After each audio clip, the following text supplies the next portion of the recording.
Depuis maintenant 1 an, le BRGM expérimente dans le sous-sol d'Orléans un nouvel appareil laser de cartographie. Le principe, c'est que vous avez ici la tête qui tourne, qui envoie des rayons laser infrarouges dans toutes les directions. Donc, comme c'est infrarouge, c'est invisible. Donc on a 42 000 émissions de rayons laser par seconde, ce qui va permettre en fait à l'appareil de mesurer la distance qu'il sépare de tous les objets qui l'entourent. Ça va Sylvain, t'es prêt à y aller? Ça va, ouais, on va y aller. On va aller topographier la carrière. Allez, c'est parti.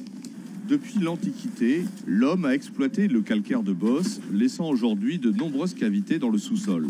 Des carrières, des grottes et des tunnels, hors de portée des GPS et des images satellites, et donc difficile à positionner sur le cadastre. Aujourd'hui, la gestion du risque effondrement de terrain impose des mesures précises. Ça, c'est ce qu'on appelle un début de fontis. C'est-à-dire que tous ces matériaux-là sont tombés du toit de la carrière. On voit des décollements de toit ici. Donc voilà, c'est en train de tomber en strates. Et puis du coup, on retrouve les blocs au sol. Et ce qu'il faut surveiller, c'est que ça n'évolue pas, que ça ne continue pas jusqu'en surface. Avec ce scan laser 3D portatif testé par le BRGM, le sous-sol se révèle centimètre par centimètre. En scannant la carrière et en scannant le dessus, voir un peu combien il va rester de recouvrement. Ce qu'on appelle recouvrement, c'est vraiment la quantité de terre qu'il y a entre la surface et le toit de la carrière. Et plus ce recouvrement va être réduit, plus il y aura un risque. On sait ce qu'il y a au-dessus et on sait s'il y a un risque ou pas. Pour les gens qui habitent éventuellement dessus, puisque c'est une zone urbanisée et malheureusement, il y a des habitations dessus, comme souvent sur Orléans. Désormais, les 700 cavités souterraines de la ville d'Orléans sont recensées, un travail qui va s'étendre à toutes les villes de la métropole grâce au partenariat avec le centre technique du BRGM.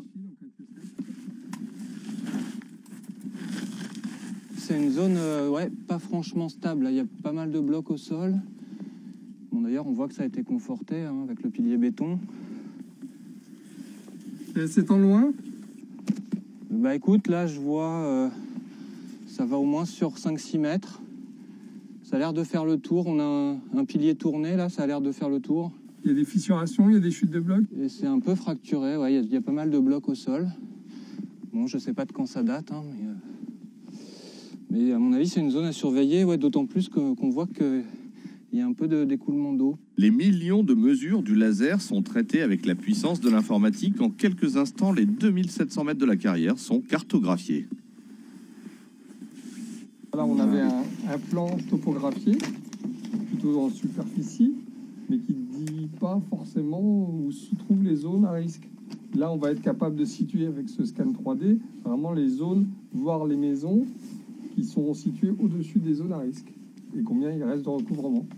C'est vraiment super intéressant, avec un résultat extrêmement rapide et fiable. Alors là, tu vois, Imed, on revoit la zone qui sort en rouge, là, la remontée de toit qu'on a vue.